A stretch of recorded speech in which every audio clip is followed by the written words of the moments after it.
ఈ కారం మెతుకుల్ని ఒక కమ్మటి భోజనంగా మార్చే అవకాశాన్ని నాకు ఇవ్వాల్సిందిగా నేను కోరుతున్నాను. కారం మెతుకులు మనకొద్దు, కమ్మటి భోజనం కావాలి. కారం మెతుకులు మనకొద్దు, కారం మెతుకులు మనకొద్దు,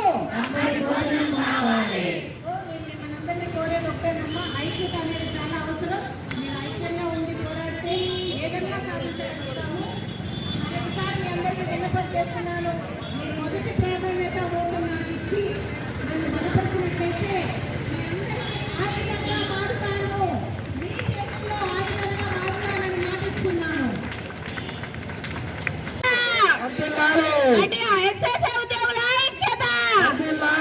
అరే కారం తింటే కొంచెం మంట ఎక్కుంటారా, గట్టిగా రాలే. ఎస్ఎస్ఏ ఉద్యోగుల ఐక్యత చేయాలి చేయాలి చేయాలి చేయాలి చేయాలి చేయాలి. మీరిచ్చిన మాట కదా, మీరిచ్చిన మాట కదా, మీరిచ్చిన మాట కదా. ఎస్ఎస్ఏ ఉద్యోగుల ఐక్యత, ఎస్ఎస్ఏ ఉద్యోగుల ఐక్యత, ఎస్ఎస్ఏ ఉద్యోగులను వెంటనే, ఎస్ఎస్ఏ ఉద్యోగులను వెంటనే సీఎం గారు, సీఎం గారు, సీఎం గారు, సీఎం గారు,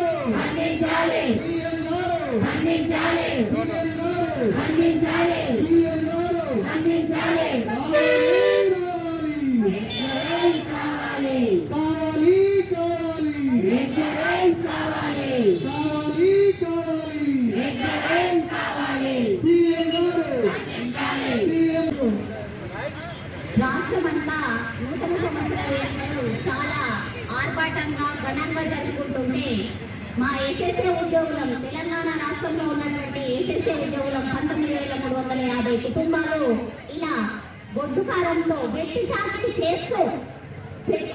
చేస్తున్నామనడానికి నిదర్శనంగా ఈరోజు గొడ్డుకారంతో 19,350 కుటుంబాలు మా యొక్క కుటుంబాన్ని వెల్లడిసుకొస్తున్నాం సార్.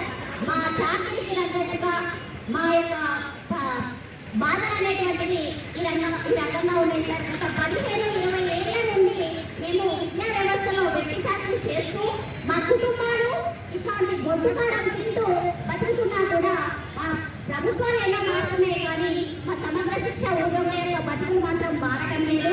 ఇప్పుడు మాకు తండ్రి పాత్రలో ఉన్నటువంటి మన ముఖ్యమంత్రి గారు, మన విద్యాశాఖ మంత్రిగా కూడా తనే నిర్వహిస్తున్నారు. కాబట్టి మా యొక్క సాధక బాధకాలు తెలుసుకొని మమ్మల్ని రెగ్యులరైజ్ చేయాలని కోరుకుంటున్నాము సార్. దయచేసి మమ్మల్ని వెట్టి చాకరీ నుండి విముక్తిని చేయండి సార్.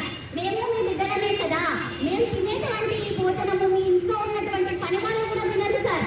ఇట్లాంటి ఆహారం తీసుకుంటూ కూడా మేము మా యొక్క ఉద్యోగాలకి సమన్వయం చేస్తున్నాం సార్. మా యొక్క పనిని గుర్తించండి, మా పనికి తగినటువంటి వేతనాన్ని మాకు ఇవ్వండి, మమ్మల్ని రెగ్యులరైజ్ చేయండి, విద్యాశాఖలో విలీనం చేసి మమ్మల్ని విముక్తులు చేయండి సార్.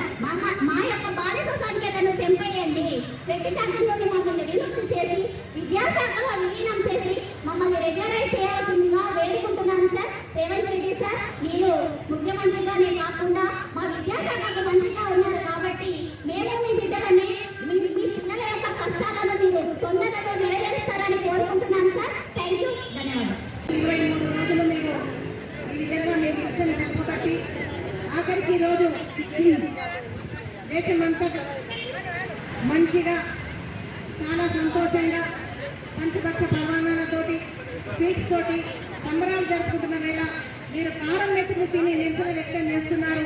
ఈ కారం మెతుకు తినడం అనేది అంత సులభమైన విషయం కాదు.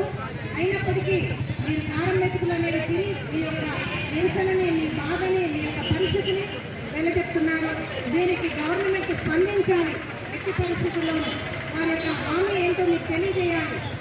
చెప్పినారు కదా, అంటే ఒక కప్పు టీ తాగే లోపల మీకు పరిష్కారం చూపిస్తానని. దానికి ఈ రోజైనా స్పందన తెలపాలి, మీ ముందుకు రావాలి, మీ సమస్యల్ని పరిష్కరించాలి గవర్నమెంట్ అని నేను కోరుతున్నాను. ఒకవేళ పరిష్కరించకపోతే మీరు నన్ను మీ మొదటి ప్రాధాన్యత ఓటు ఇచ్చి నన్ను గెలిపించినట్లయితే మీ సమస్యల కోసం పోరాడతానని మరీ చెప్తూ మీకు ఆయుధంగా కూడా పక్షాన నేను నిరాహార దీక్ష కూడా చేస్తానని తెలియజేస్తున్నాను.